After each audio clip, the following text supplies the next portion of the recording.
Cyberdaya Talks.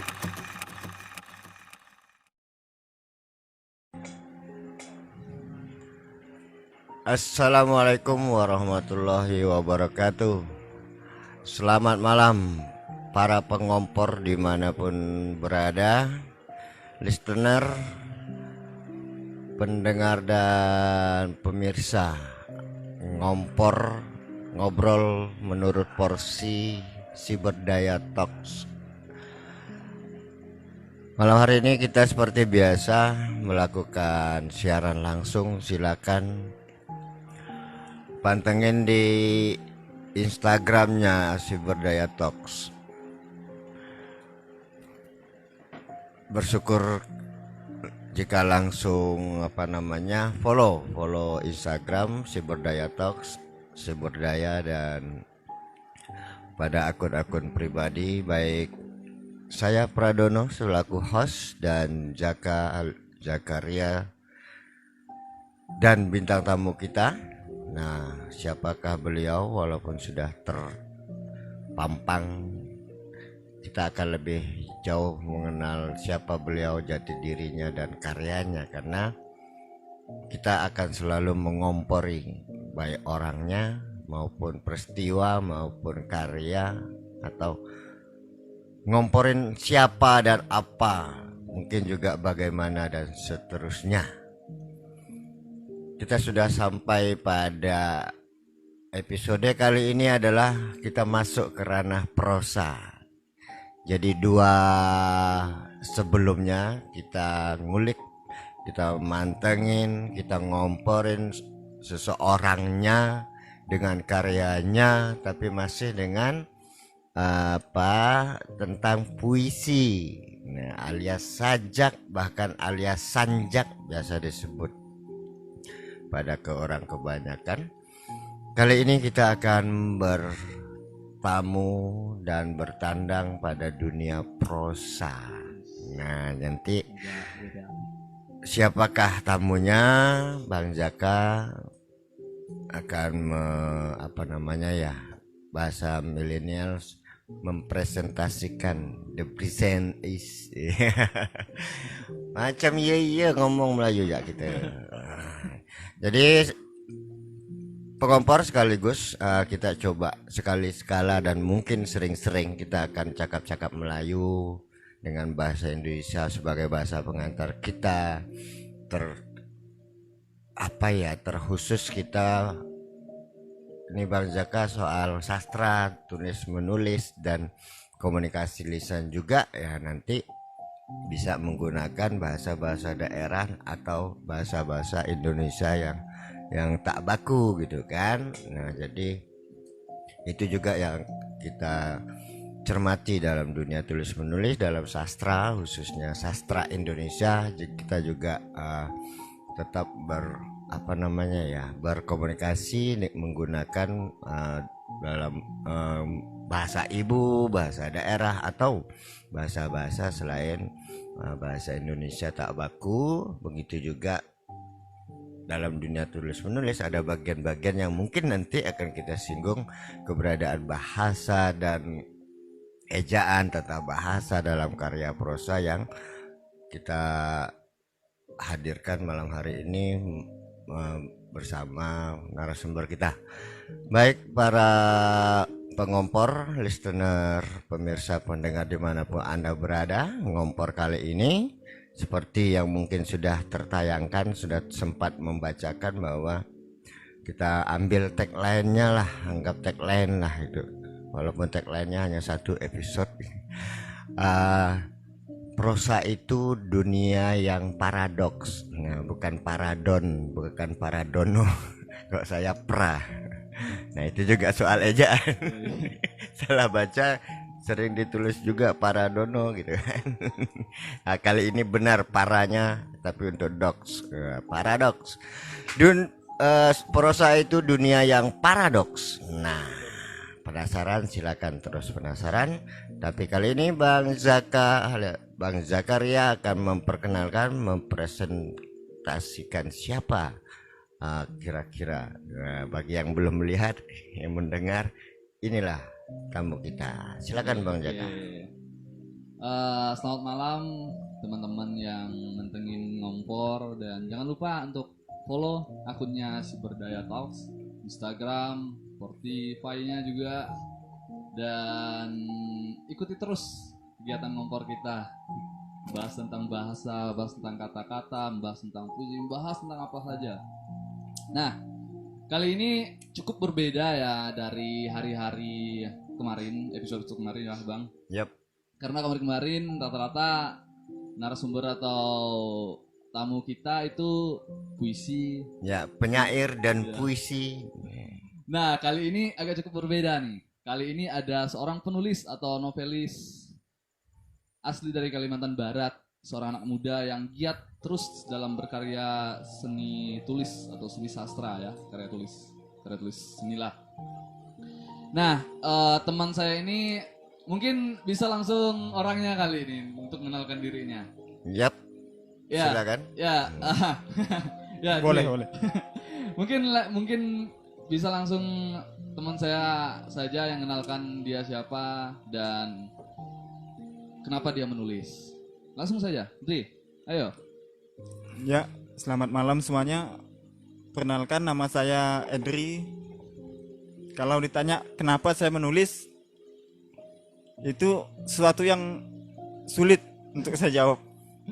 Kalau bahasa Pontianaknya tuh telajak tuh Bang. Telajak. Nah, Kalau bahasa Inggrisnya tuh Telajangkan. Right. Telajangkan. telajak kata bahasa Oh. Pontianak tuh. Lanjur kali ya. Telajak. Oh ya. Kalau mau Kecebur. mau jelaskan pun susah Kak. Iya. Apa motivasi mau nulis nih? Tapi kalau SD itu, zaman SD itu nulis tuh karena dipaksa guru kali ya. SD, Nulis SMP, naik kelas tuh. bahkan SMA saya pun belum pernah nulis sekolah tuh pernah kan. Kalau nulis kayak sastra apa gini Oh, kan iya, belum iya, pernah iya. masih. Oke. Gini Dri, apa ya? Jadi seorang penulis atau seorang novelis seperti yang karya Edri yang pernah ada yang apa judulnya Kirana kan? Ya. Motivasi untuk nulis itu untuk membuat sebuah karya tulis dalam bentuk novel itu apa sih Dri? Pandangannya untuk kenapa harus ke arah novel gitu? Nggak ketimbang puisi atau mantra gitu, mantra cinta. Itu tadi dia mungkin karena bacaan sih. Oh, terpengaruh bacaan. Ya? Kalau misalnya saya baca puisi mungkin saya nulis puisi Kak. Tapi sampai sekarang saya pun masih bingung tuh puisi itu gimana.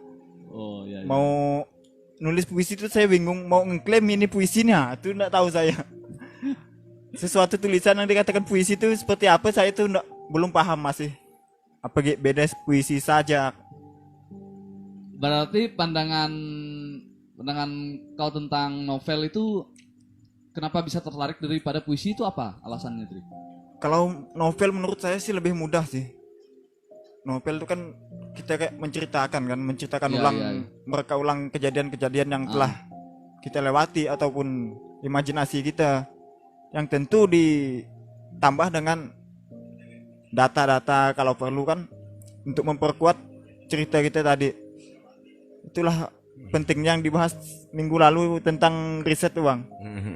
Oh, berarti ada nonton deh, Bang. Ada saya nonton apa? Tapi ya Dri, apa ya? Kalau ke akunya ya suka sastra itu karena awalnya karena kelas 2 SMP baca puisi ya. Memang apa kebetulan di mata pelajaran bahasa Indonesia itu ada puisi itu. Karena disitulah pertama kali kenal puisi. Kalau secara novel ini awal kenalnya paling buku-buku dewasa kali. Anak-anak SMA baru udah mulai baca novel karena anak-anak SMP ini jarang kalau udah nengok buku tebal tuh aduh pusing. Nah, yang memotivasikan kau untuk memilih menyukai novel itu apa? Apakah ada novel dari orang-orang penulis Indonesia entah siapa gitu deh? Itu pertama saya baca novel, nggak usah saya sebutkan lah novelnya itu. Nah, Itu saya baca novel tuh lokal atau lokal. Oh Indonesia. Masih Indonesia. Indonesia. Oh ya Indonesia. Saya lihat tulisannya tuh apa sih kayak gini nulis itu dalam diri saya seorang kan, dalam saya sendiri. saya pun nggak bisa kalau nulis semacam ini gitu. Nah, mungkin dari situ saya mulai belajar nulis. Dulu awal belajar saya nulis tuh bentuknya pun nggak karuan kali bang. Bentuk-bentuk kayak senandika apa gitu kan. Ah. Padahal saya nggak tahu apa senandika. Tapi berarti kau udah kenal puisi tapi ya sebelumnya? Kenal lah, tahu Eh, puisi. atau ini sebagai pelarian nih Dri? Puisi susah nih, malas bikin puisi, bikin novel ya gitu. Mungkin. Enggak lah ya. Nah, begitulah. Ah, Karena kalau puisi itu sulit menurut saya. Puisi proses sajak ya. tuh Iya. lebih sulit. Iya, iya. Jadi kira-kira begitu latar belakang ya, Iya. dan proses kreatif sehingga Edri memilih kemudian berkutat dan berproses kreatif untuk menghasilkan karya berupa novel. Nah, itu tadi sudah kita sebut dua genre lah ya, dari sastra, ya. Pertama novel, kemudian puisi, dan kalau tak salah tadi belum disebut apakah cerpen gitu ya, cerita Oh, iya, pendek iya, dan cerpen. seterusnya. Nah itu saya ambil jatah itu, Oh, ya kan. oke. Nanti kita juga nanggapin. Apa namanya? Nanti setelah cerpen barangkali juga saya akan sharing gitu ya, seperti Zaka dan Edri. Oke, oke. Atau saya sharing dulu nanti baru saya tanya. Edri menanggapi persoalan cerpen. Pertanyaannya kalau dirumuskan, hanya novel yang sudah jadi 2 buku yang tadi sempat dicatatkan Kirana dan Sampai 00 ya, ada 2 novel ya, 2 novel. Nanti sekaligus disebutkan penerbitnya atau tahun kapan, periode pencetakan dan penerbitan. Nah pertanyaan saya, kalau novel apa namanya, kalau cerita pendek itu sudah sedalam apa menulisnya, dan kira-kira sudah ada buku atau proses tentang cerpennya sudah sampai di mana? Kalau buku kan, novel kan sudah real 2 yang tercetak oleh penerbit. Kira-kira kalau cerpennya gimana? Kalau untuk cerpen sampai sekarang saya pun masih belajar sih bang. Kalau untuk buat cerpen, Tapi sudah ada berapa banyak itu kira-kira? kalau cerpen kira-kira ada 7 atau 8 lah. Heeh, heeh. Jelas mungkin ada apa keinginan untuk dicetak gitu ya, atau dilanjutkan berapa judul lagi baru Kumpulan cerpen. seperti Mungkin bikin nanti album. ada lah kali. Ya Kalau amin, sekarang sih belum. mudah-mudahan ya Soalnya mau di apa kata orang tuh? Mau di dalami lagi gitu soalnya ya. nih, Oh, iya, iya. tiap tahun ini kan berubah aja pikiran kita nih. Sekarang kita berpandangan seperti ini, Koreksi berarti ya. mau Dri. setahun ke depan, 2 tahun ke depan nih kita lihat tuh salah gitu. Iya. Nah, sekarang saya coba ya sharing gitu, menanggapi tadi yang sudah disampaikan, diungkapkan atau dibincangkan dengan Zaka itu. Kalau saya tak salah tangkap bahwa seseorang untuk menentukan pilihan tentu apa ya, kalau kita bilang seharusnya nanti dibilang doktrin pula ya. Semestinya gitu ya, atau setidaknya ada pertimbangan-pertimbangan. Ini apa nih, ini puisi, ini cerpen, ini novel, timbang, aku milih novel dulu. Kira-kira Edri sudah mengalami proses itu gitu ya. Nah jadi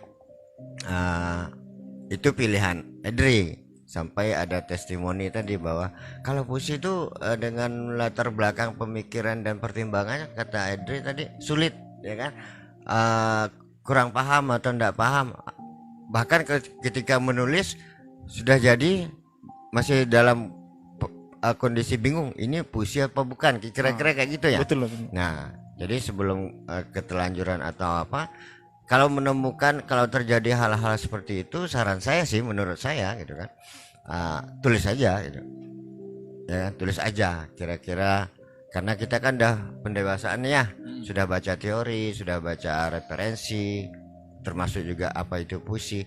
Nah kira-kira udah jadi tulisan, kita menganggap ini puisi nih, masukkan kotak puisi, masukkan kotak puisi. Nah nanti ada proses kata Edri tadi, diendapkan dulu, Nah, dilihat-lihat, dilirik lagi. Oh ini bukan puisi. Oh ini udah terjadi proses pemilihan. Nah sampai akhirnya timbul keyakinan bahwa ini memang benar puisi menurut kita, menurut teori, menurut orang. Nah terserah, timbang-timbang lagi, atau hanya menurut kita ini puisi. Ketika disodorkan sama orang, ini bukan puisinya, bodo amat aku bilang ini puisi ngapa gitu kan. Nah, sampai segitunya gitu kan. ya, ya. Nah, silakan, itu namanya juga proses gitu kan. Saya juga kadang bingung, ini puisi kadang-kadang kan satu dua kata berderet ke bawah ya, tiba-tiba ada yang berparagraf, tapi itu puisi gitu kan. Iya. Jadi kalau saya baca, saya terbiasa yang main istilah komputer, enter. Oh iya, ini bisa puisi juga. Nah, cuma secara prinsip barangkali gitu ya, ada sesuatu yang khas mungkin dari diksi. Oh ini diksi puisi. Oh ini diksi cerpen, ini diksi novel, ini diksi cerita prosa yang lain, naratif dan sebagainya. Ada tertentu sehingga kita juga akan terjadi kecenderungan untuk menyatakan bahwa ini puisi, ini cerpen, dan ini novel gitu ya. Nah itu dalam sisi bentuk ya, bentuk dan pilihan. Nah kemudian Edri tadi menyebutkan bahwa memang ada riset gitu ya, tapi kembali kepada proses masing-masing. Ada riset yang terjadi sebelum karya itu jadi, bisa jadi itu yang mungkin menurut saya yang namanya perjalanan dan pengalaman hidup seseorang, ya kan. Nah dia berjalan dulu, tiba-tiba dalam proses perjalanan kematangan tertentu dia menulis sebuah karya, sekalipun novel, detailnya orang akan melihat ini orang rajin berjalan nih, kok deskripsinya rinci benar, detail benar, walaupun sesungguhnya saat orang itu menulis sekali duduk selesai gitu. Ya. Nah tetapi sebelum dia pada tahap proses menciptakan karya novel misalnya, itu dia sudah bertahun-tahun berjalan kemana-mana. Nah itulah barangkali bahwa karya seseorang itu juga menjadi gambaran panjang apa perjalanan dan sebanyak apa pengalaman hidup seseorang gitu kan, sehingga yang dinamakan berproses kreatif itu tentu tidak ujuk-ujuk datang seperti sekadar menyebut Mr. Bean entah dari planet mana, entah dari mana tiba-tiba jadi gitu kan. Nah itu sebuah keajaiban kalau memang ada, dan itu pun sangat langka gitu ya. Nah jadi saya hanya sekadar dipantik oleh kedua kiri kanan saya ini. Saya belum saya istilahnya sekadar menyambung saja gitu ya. Nah nanti dua anak muda di kiri kanan saya ini moga-moga lebih semangat dari saya, ya kan, supaya saya ikut muda gitu. Nah itu masalahnya. Oke Edri, satu pertanyaan kunci yang mungkin orang penasaran, sudah mantengin kita beberapa menit ini. Pertanyaannya, mengapa apa itu prosa bagi Edri? Nah silakan. Prosa itu memang, kalau menurut saya sih itu memang cerita sih bang. Ya. Cerita, mau itu novel, cerpen, novelet. Dan kalau cerita rakyat pun masuk di prosa juga kan. Prosa ya. Tadi Bang Don nanya prosa itu apa katanya kan. Prosa itu dunia yang paradok bang kataku. Ya. Itu sebenarnya saya tuh Nah penjelasannya sekalian. saya tuh cuman sembarang Enggak mau kata orang mau pijak eko baru dia ngok. itu sembarang jawab gitu. sebenarnya tadi. Jawaban. Berarti ada chat sama Bang Don sebelumnya. Ada tadi. Oh, Ya. ya. Ini karena saya ditekan juga kan, saya balik tekan. Akhirnya keluar. Nah kira-kira penjelasannya apa, deskripsi apa sih prosa itu dunia yang paradoksnya? Penjelasan menurut Edrinya kira-kira gimana itu? Nah, dikait-kaitkan lah ya. Mm, Kalau paradoks sih menurut saya tuh kalau di zaman sekarang nih Bang Yan, mm, terutama di karya prosa, mm. orang tuh lebih mengkotak-kotakan kalau menurut saya sekarang nih. Mengkotak-kotakan apa tuh? Silakan. Ini penjelasan. karya yang adiluhung Mm-mm. katanya kan. Mm-mm. Ini karya yang sastra sampah. Mm-mm. Nah, itu menurut saya tuh gimana orang seorang penulis mau menulis yang sekali menulis dah langsung karya adiluhung gitu kan. Mm-mm. Kalau masalah kritik kita terbuka terhadap kritik. Mm-mm. Bahkan saya sendiri kalau bicara soal karya sastra, karya saya kan Mm-mm. sebelum orang ngatakan karya saya ini sampah, saya dah ngatakannya sampah dulu. Mm-mm. Bahkan saya belum pernah dah jadi buku belum pernah saya baca habisin buku saya. Mm-mm. Nah, kan itu menurut saya kan paradok Bang. Iya. Jadi anak muda nih susah mau mengembangkan anunya kreativitasnya. Mm. Kalau sikit-sikit dibilang sampah. Kalau kata Pram tuh kan setiap karya yang lahir tuh punya nasibnya masing-masing. Iya. Nggak tahu kita 10 tahun ke depan karya ini mau jadi apa kan. Mm-mm. Tapi untuk saat ini memang ini dianggap sampah. Mm-mm. Kalau kita baca karya-karya Eka Kurniawan tahun 2000-an apa dulu kan memang nggak ada yang kenal kan. Mm-mm. Tapi setelah 20-30 tahun ke depan karya itu menjadi sesuatu yang menarik. Bukan lagi menarik, itu udah jadi karya sastra.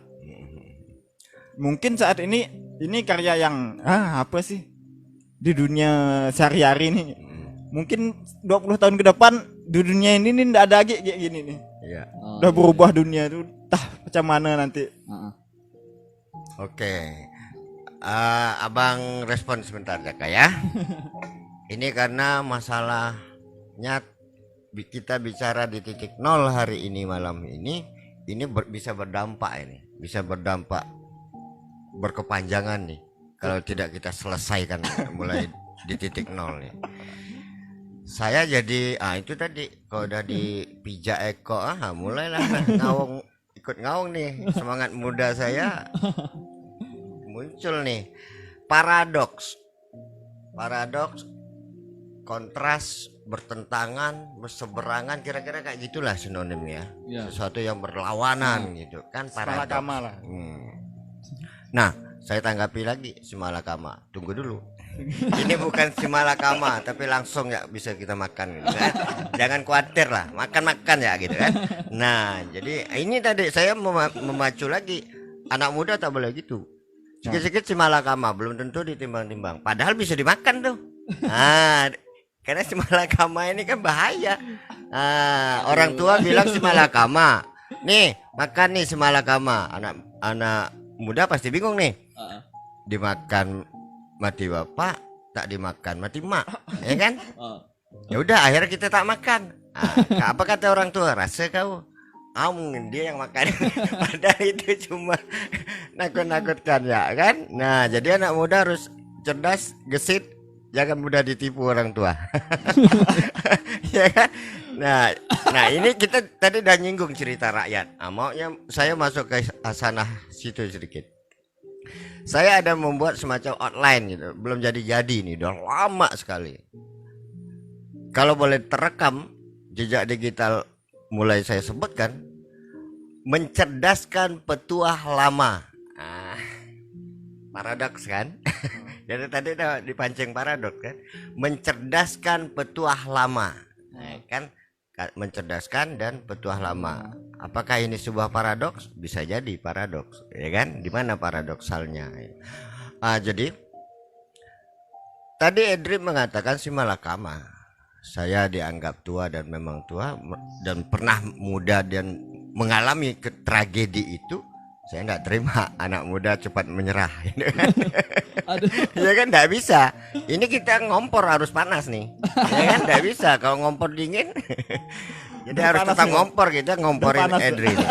Nah, Ada keringat dari analoginya banyak hal orang tua sudah menipu kita, ya kan? Jangan kau nak makan tebu malam-malam, iya kan? Nggak boleh. Pokoknya yang menakutkan, yang horor-horor semua. Karena kita makan tebu malam-malam, semut. Ini. Kemudian, anak muda, sini kau nak pandai berenang? Udah pandai berenang? Sudah? Belum, mau pandai? Mau tahu gimana cara bisa berenang? Mau, nih tebu. Sebatang berapa ruas tebu itu? Nih, makan tebu ini. Yang dikasih ke anak-anak itu pucuknya, yang lembut, yang matang, yang manis, untuk yang megang. Kasih kau makan, tuh kan? Itu dah kita ditipu bulat-bulat, kan? Anak, kalau kita mau pandai berenang, makan tebu yang muda. Karena yang tua itu untuk orang tua nikmatinya.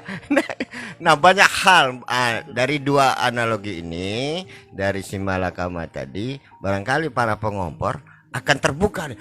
Iya banyak hal. Kata orang Sambas, kau ndak boleh ningkap. Udah ningkap, sambung kaki, gitu kan? Nah duduk tengkurap, kaki diangkat, goyang-goyang, dada sesak. Cuma cara menyampaikan ke orang tua itu nakut-nakutin kita. Nanti kau mati mak, siapa mau mati mak? Patuhlah kita ini. Nah itulah yang saya maksudkan.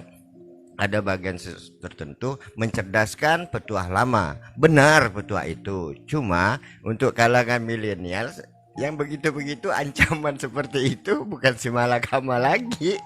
Ya kan? Makin dilarang makin dikerjakannya, kan kayak gitu. Itu psikologis lah ya. Psikologi anak itu. Nah jadi ranah sastra kita, ranah prosa kita yang kita ambil angkat malam hari ini adalah prosa. Sudah disinggung oleh Edri tadi, cerita rakyat juga gitu.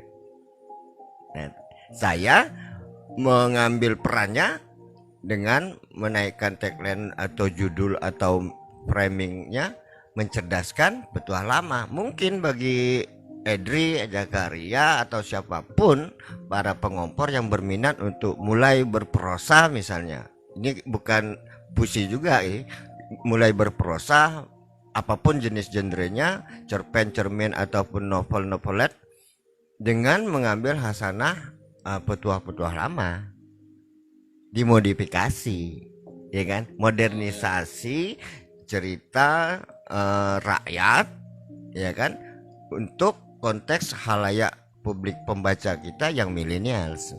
Oh ini ambil latar belakang petuah-petuah lama, cerita-cerita rakyat. Nah secara makro, secara luas kita sudah mengenal apa yang dinamakan lokal konten gitu kan, kearifan lokal. Tetapi mungkin lebih spesifik dari ranah mana, dari peribahasa kita prosakan, pantun kita prosakan, syair kita prosakan, kemudian petuah-petuah kita prosakan, ya kan. Nah jadi supaya istilah saya berakar di lokal, berwawasan global gitu. Walaupun kita ambil dari kearifan lokal, tapi ketika menjadi karya itu sudah bisa dikonsumsi secara global, secara universal dimanapun, selama kita masih dengan media bahasa yang bisa lewat media translasi ataupun terjemahan, ya kan. Tetap asanah lokal kita bisa mendunia seperti itu. Nah saya hanya merespon karena kita kehadiran tamu, kehadiran narasumber, ya silakan Jaka lebih jeli mengulik-ngulik lagi sehingga orang pengompor ngerti siapa Edri dan bagaimana karyanya. Barangkali kita masuk ke karya ya, tadi baru disebut judul ya. Nah titip saja ke itu, titip ke Jaka untuk sampaikan ke Edri, Kirana sampai 0 dan sampai 00 itu gimana? Silakan Bang Jaka. Agak mendapat petuah kita dari orang tua. Bukan mendapat petuah, saya cuma mengingatkan karena sudah jadi korban duluan. Jangan kalian ikut jadi korban. Itu filosofi. Iya. Tapi emang pada zaman dulu sih emang sering sih orang-orang tua nakut-nakutkan anak-anak kecil sih dengan alasan-alasan yang tidak masuk Seram, akal. horor ya, gila. Di luar batas. Tapi emang hebat sih ya bang, kata-kata dari apa orang-orang tua zaman dulu itu udah kayak apa ya kayak jenis-jenis kata-kata yang udah bisa dibilang kata-kata aliran karya gitu. Iya. Apa seni-seni berbahasa lah. Oke, Adri. Apa ya? Kirana lah dulu. Sebagai penulis buku Kirana. Jadi gini, Dri. Nyetaknya itu tahun berapa ya, Dri? Simpelnya dulu. 2018. 2018. Akhir 2018. Berarti udah 3 tahun berarti ya? Iya enggak? 3 tahun kan? 2 tahun lebih ya. 2 tahun lebih. 2018. Jadi gini, Dri. Aliran novel yang kau buat ini Kirana itu arahnya kemana sih, Dri? Itu masih seputaran romance sih. Romance. Oh. Romance. Ini apa sih sebenarnya? Aku masih gini sih, Bang. Ada orang yang bilang kalau prosa novel dan romance itu berbeda. Ada yang bilang kalau novel itu kan lebih mengambil mengambil ada di situ ada konflik masalah yang harus diselesaikan dengan akhir sebuah novel itu penyelesaian sebuah masalah. Sedangkan roman itu sebuah cerita yang seperti biografi bisa mati gitu gitu. Kayak cerita dari kecil sampai besar gitu. Seingat aku sih, seingat aku kalau salah tolong dikoreksi lah. Seingat aku tuh kayak gitu. Jadi Kirana ini apakah sebuah cerita cinta? Kalau roman kebanyakan orang angkatnya pasti cinta. Apakah sebuah cerita cinta atau sebuah cerita fiksi fantasi? Kalau mau dikatakan ini fantasi sih memang bukan sih menurut saya. Ini cuma novel yang ditulis ya kayak pada umumnya lah. Itu ada unsur intrinsiknya dalam. Kalau menurut saya romance horor itu bagian dari genre kali ya. Iya. Genre. Berat. Fantasi. Kalau gini deh, Kirana ini kau buatnya itu mulainya itu ngambil idenya untuk membuat sebuah novel cinta itu apakah kau punya cerita pribadi gitu? Apakah ini aku buat buku ini sebagai ngenang pacar aku yang lama gitu atau apa gitu? Enggak, kalau di Kirana ini sih cerita orang sih. Cerita maksudnya? Cerita orang lain Yang saya cowok, tulis. Oh, Yang cerita cewek, orang. Kirana. Berarti cerita asli Itu orang. Cerita asli orang lain. Cuman nggak bisa lah kalau saya katakan ini asli semua kan. Oh iya. Pasti iya, ada pasti. imajinasi untuk nambah-nambah kejadian. Oh iya. Jadi Kiran itu nama Kirana, nama tokoh. berarti laki perempuan. Kiran itu laki gitu. Kirana perempuan. Cewek itu satu orang. Satu Oh, orang. apa? Oh, kira dua. Ya Aku kan? kira dua, Karena ya. soal pacaran kan. Bertepuk sebelah rumah gitu. Ya, Atau berarti, sekalian sampai 00-nya nanti. Berarti ini ceritakan tentang ceritakan tentang cewek gitu Seseorang ya. ya. Seorang lah wanita. Kalau sampai 00 nih itu apa, Dri? Apakah kelanjutan dari Kirana? Teologi dari Kirana atau kau buat novel dengan aliran berbeda lagi?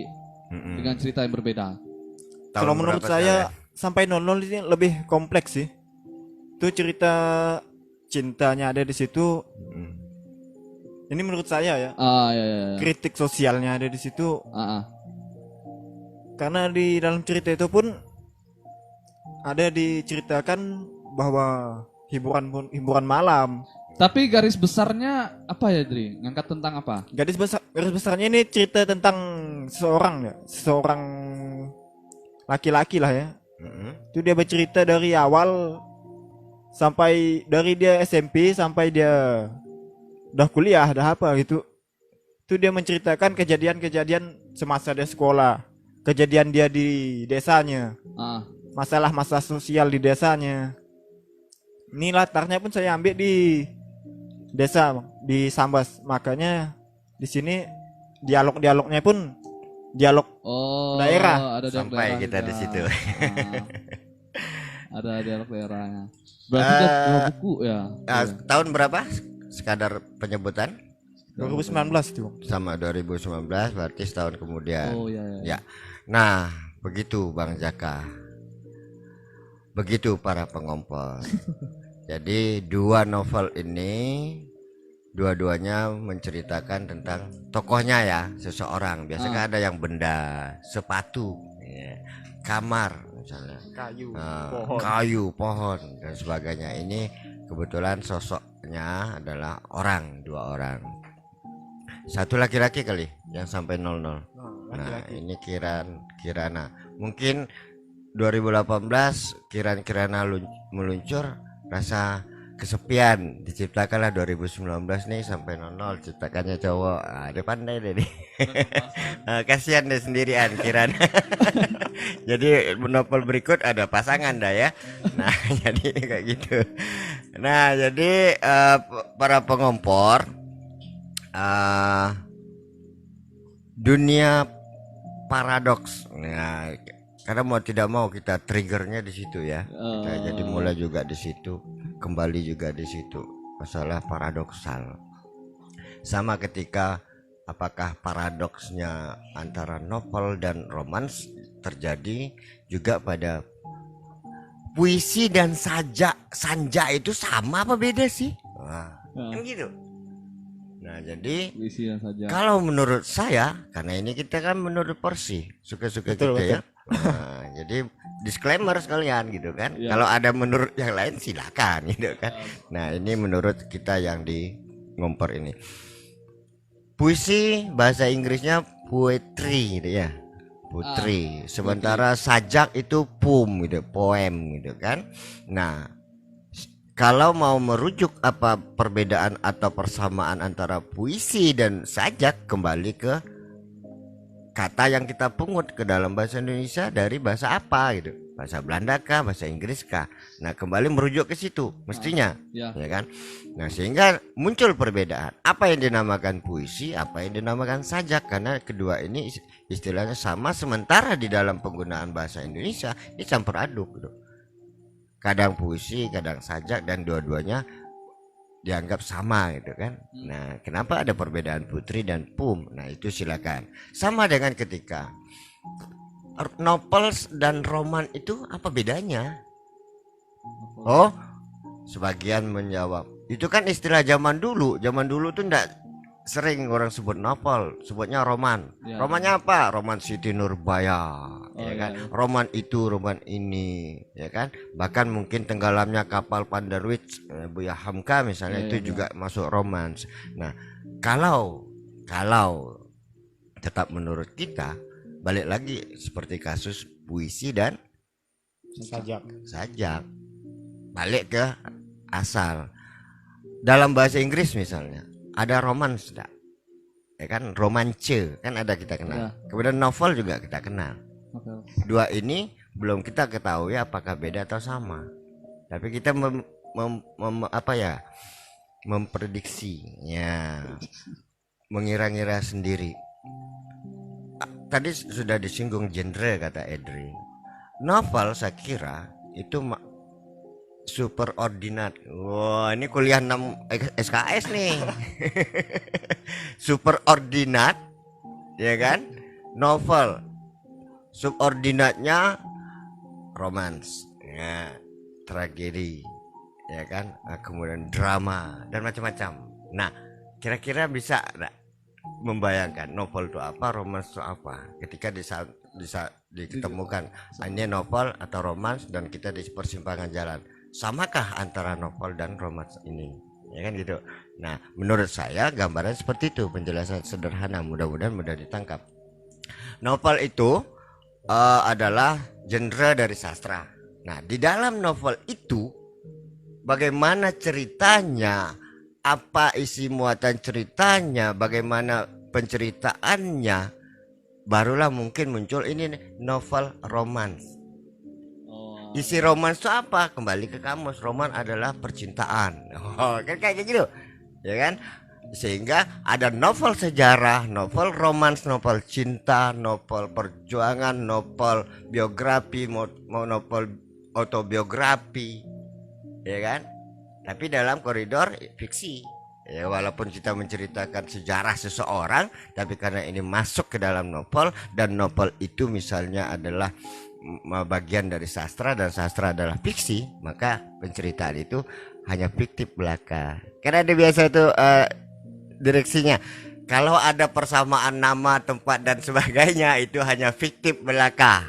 Ingat enggak kita? Ya, Nah, itu yang disclaimernya Edri. Oh, itu sih bukan cerita asli kan? Itu ini fiksi kata Edri. Ya, kira-kira seperti itu. Nah, jadi saya hanya merespon gitu kan tadi novel dan romans, ya kan? Novel dan romans. Saya kira novel itu genrenya dari sastra, novel. Kemudian di dalam novel itu macam-macam orang lah mengisahkan kisah sedih, kisah ceria, kisah tragedi, horor, cerita horor, novel detektif, ya. Kayak Hemingway ya, salah kan? Nah, novel detektif, novel romans, novel. Nah, jadi antara novel dan romans saya kira beda. Itu kata kunci saya gitu. Novel dan roman itu beda.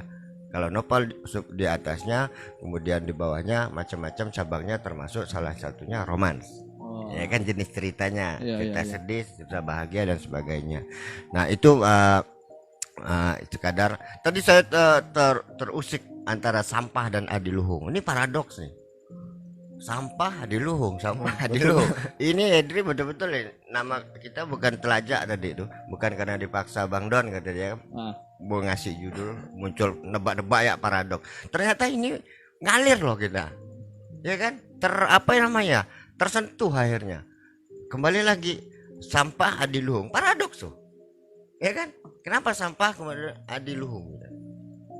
Ya kan? Nah, anak muda kata Edri, tadi saya mencatat nih, maklum lah, sulit untuk jelas bukan. Anak muda sulit berkembang, bahasa saya, sulit berkembang atau sulit maju kalau belum disebut sampah. Oh, udah dijegal baru nak gerak. Pak kau jangan, kayak gitu, didoktrin seperti itu, ya kan? Kata Edri ya. Nah, saya jadi karena saya penemu antivirus, tidak ada senior junior gitu dalam proses kreatif. Tua oke. Tapi ayo, karena saya dulunya gitu, mudanya saya gitu. Nah, ini ilustrasi. Di Kalimantan Barat kalau ada saksi hidup silakan luruskan kalau saya salah. Zaman dulu antara orang tua dan orang muda itu berjarak semakin jauh, maka muncullah seorang Pradono. Wah, ini enak dibikin cerita nih. Nanti saya tidak pandai bikin, ya kan? Saya hanya ngomong. Muncullah seorang Pradono. Ini tidak benar ini, iya kan? Saya merasa gitu, rebel nih, memberontak saya kan? Tidak bisa nih, orang tua terus yang maju gitu kan? Tapi anak-anak muda angkatan saya bahkan di bawah saya tidak berani maju gitu. Tidak bisa nih, ini tidak bisa dibiarkan orang tua nih.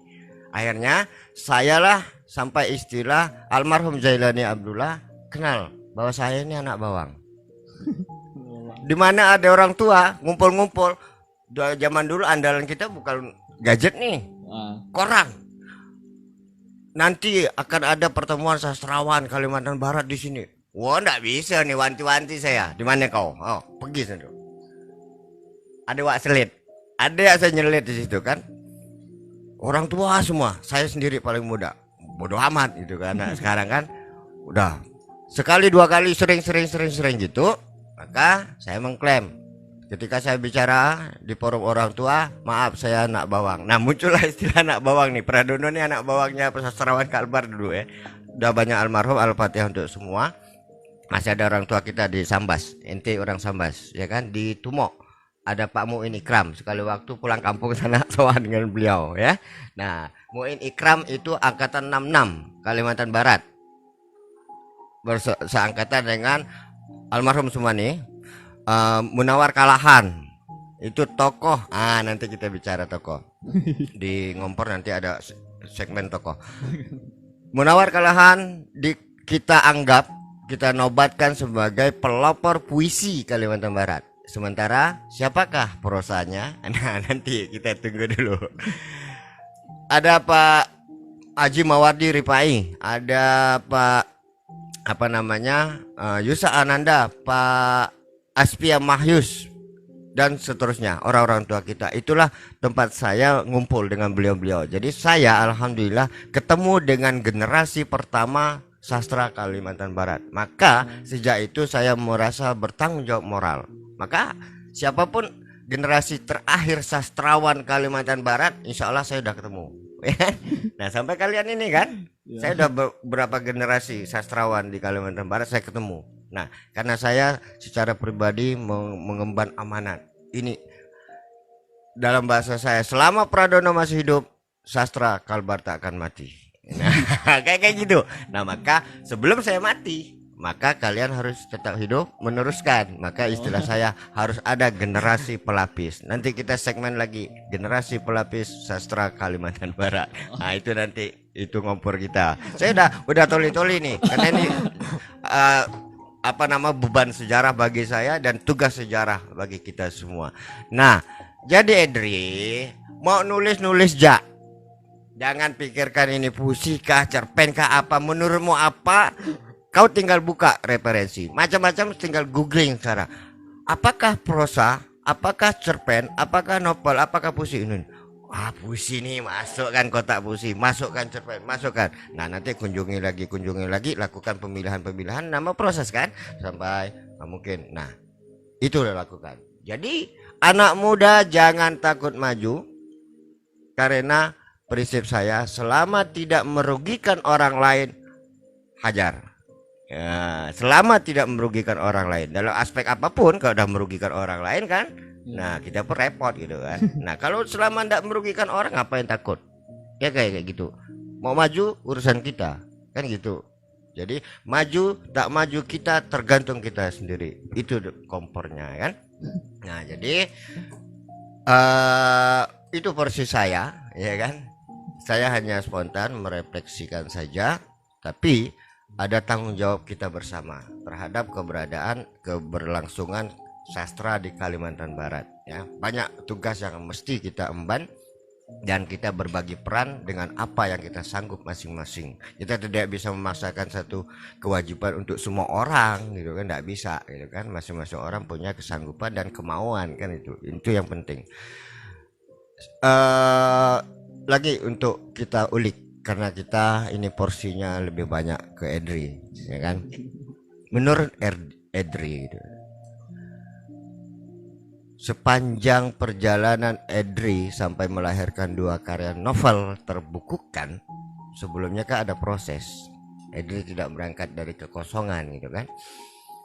Tolong ceritakan latar belakang Edri. Apakah langsung terkait dengan dunia tulis menulis, bahasa, kuliahnya di bahasa Indonesia atau bukan, ya kan? Antara latar belakang akademis kehidupan Edri dengan dunia baru, mungkin dunia yang paradoks bagi Edri kalau bertentangan, yaitu tulis menulis lebih-lebih kepada dunia sastra. Nah, menurut Edri, bagaimana dinamika perkembangan atau problematika dunia sastra yang Edri pahami? Jangan bicara yang tidak paham, puisi jangan ceritakan kalau memang tidak ngerti. Dunia kan prosa saja. Nah, prosa lah, bagaimana sastra khususnya prosa yang Edri pahami dari sejak kenal sampai hari ini kita bicara. Silakan, habiskan. Tadi menyinggung masalah hidup yang paradok, kata Bang Don. Iya. Kalau itu memang betul sih Bang. Soalnya sejak zaman saya SMP, SMA apa tuh, kalau yang namanya buku nih ya di kampung lah sebagian besar gitu kan, ini asing nih buku. Apa sih orang baca buku gitu? Itu kalau mau lihat perpustakaan apa di sekolah tuh, nggak pernah ada manusianya tuh. Kita istirahat, dia tutup. Kita masuk, dia buka. Gimana lah kita mau ke perpus kalau gitu kan? Mau nyentuh baca buku apa, kalau saya dulu tuh bang memang jauh sih. Nggak pernah. Coba tadi menyebut perpustakaan. Kalau perpustakaan itu keberadaannya dengan yang di kampung Edri barusan ceritakan ini, apakah perpustakaan atau pihak perpustakaan yang kurang merespon aspirasi masyarakat, atau memang masyarakatnya itu yang memang malas ke perpustakaan? Itu dulu. Nggak, itu di sekolah, saya cerita di sekolah Ya nih, di Bang. sekolah ya, perpustakaan di Itu sekolah. memang kesadaran siswanya sih. Oh ya, jadi tahu kita menyebut perpustakaan kan harus konfirmasi nih. Jangan menuding sebelah pihak gitu. Kesadaran siswanya masing-masing memang. Oh ya, karena memang siswanya yang kurang sadar ke perpustakaan gitu ya, bukan perpustakaannya yang tutup terus. Ada dua hal yang Perpustakaan tuh berbeda loh. Perpustakaan tuh buka. Itu Tapi supaya manusianya tidak tuh nggak ada. paradoks. Fungsi perpustakaan itu untuk mencerdaskan rakyat sekolah itu kan gitu. Kok tutup terus, pecat itu, suruh mundur pustakawannya. Jadi jelas ya. Jelas ya pemirsa ya. Kami diskusi, Anda menyimpulkan. LC pula. Ya silakan lanjut. Ya. Ke ceritanya. Pas udah masuk kuliah, itu pun nggak langsung nempuh buku gitu. Kita tahun-tahun udah semester 5, semester 6 kuliah gitu baru baca sikit-sikit. Baca-baca itu pun download di PDF dulu. Udah Maaf lah saya zaman dulu. PDF ya. Kalau PDF. saya enggak ada PDF. Soalnya mahasiswa kan. Tapi jangan dicontoh lah. Ya. Itu pun banyak downloadan PDF baca gitu. Sampai menemukan satu cerita tuh. Yang saya rasa saya tuh bisa nulis gitu. Nah disitulah saya mulai belajar nulis sikit.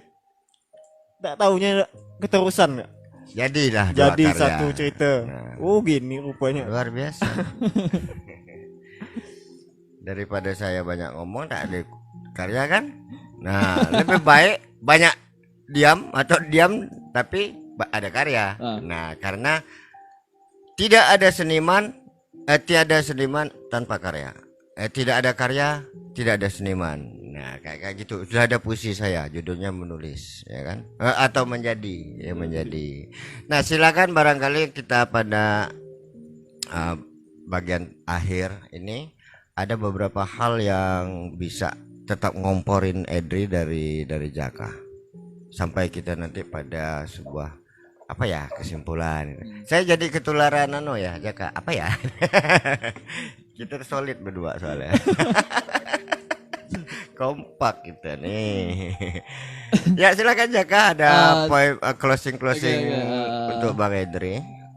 Sebelumnya ini ada pertanyaan sih dari teman Instagram kita Nisa Yusuf yang pura-pura nanya suara atau Pura-pura nanya atau titipan? Kurang aja. Bang Edri, selain bikin novel, ada kepikiran nggak bikin cerpen atau puisi gitu? Bukunya ya kali ya. Kumpulan. Kumpulan. Kalau cerpen sih sampai sekarang sih baru 7 atau 8 cerpen lah yang saya buat. Teruskan.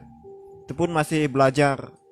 Kayak puisi mungkin banyak tulisan pendek saya yang saya sendiri pun nggak tahu itu puisi atau bukan lah gitu. Tapi gini ya Dri, Gitu.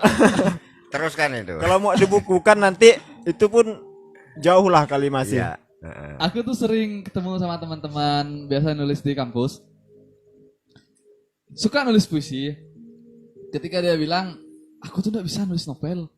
Terus kata-katanya tuh terlalu panjang, diksi pakai diksi yang gimana. Kalau kita nulis puisi pasti ngulang, nulis puisi, novel pasti ngulang. Tapi ketika aku ngomong sama orang yang penulis novel, aku tuh susah nulis puisi gitu. Ini sebenarnya apa sih yang menjadi itunya? Oke. Kalau silakan Bang Edri yang jawab, ya kan? Kalau puisi menurut saya nih Bang, dia tuh menceritakan suatu peristiwa yang besar kan, suatu peristiwa dengan cara yang sependek-pendeknya, Singkat. dengan diksi yang satu diksi bisa menceritakan, menggambarkan menggambarkan banyak hal ya. gitu. Sehas mungkin. Nah gitu, Oke. itu yang buat saya susah. Oh iya.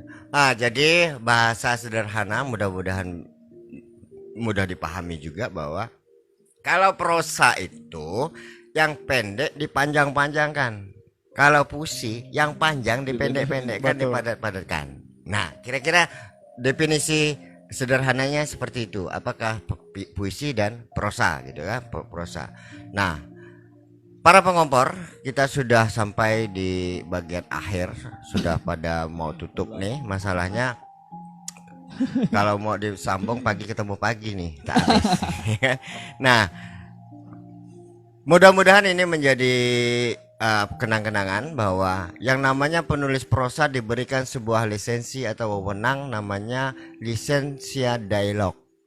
Jadi penulis prosa, novel, cerpen dan sejenisnya diberikan wewenang untuk menggunakan bahasa menurut mau dia, tetapi tempatnya di dalam dialog. Sehingga ketika kita menggunakan bahasa Indonesia yang baku, benar, baik dan benar di narasi, tetapi kita punya lisensi kewenangan, lisensi dialog, kebebasan berbahasa menggunakan kata, bahasa daerah, bahasa slang dan sebagainya di dalam konteks dialog yang ditandai dengan dua petik, quote and quote misalnya. Nah, seperti itu tadi sudah disinggung oleh Edri.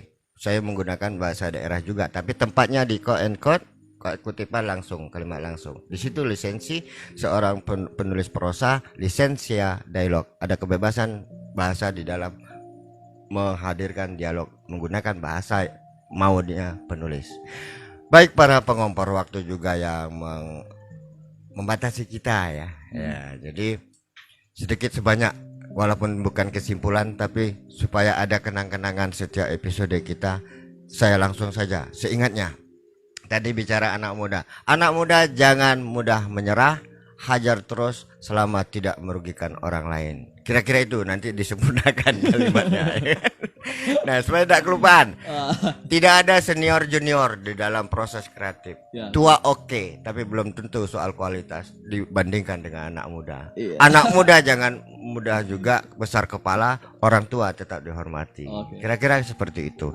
Nah, jangan di kampung, kita boleh berada di kampung tapi tetap jangan kampungan, ya kan? Iya. Kita boleh kita berakar di lokal, wawasan global. Kira-kira itu. Mudah-mudahan tiap episode kita tetap memberikan ngompor-ngomporin. Waktu juga yang membatasi kita. Saya akhiri, Pradono bersama Zakaria. dan tamu kita Edri mengucapkan sampai jumpa episode berikutnya. Salam ngompor. Iya. Asik.